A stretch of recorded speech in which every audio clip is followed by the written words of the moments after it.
Prvi in edini slovenski humanoidni robot je na konferenco o umetni inteligenci prikorakal kar v kostumu Božička.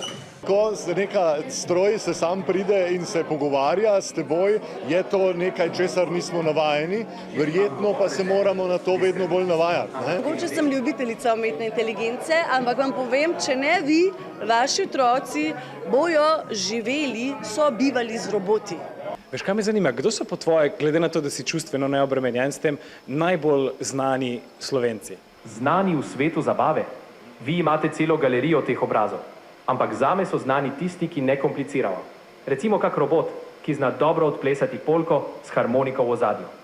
No ne samo, da govori res lepo slovenščino, Jože se tudi poheca in očitno razume tudi principe samopromocije.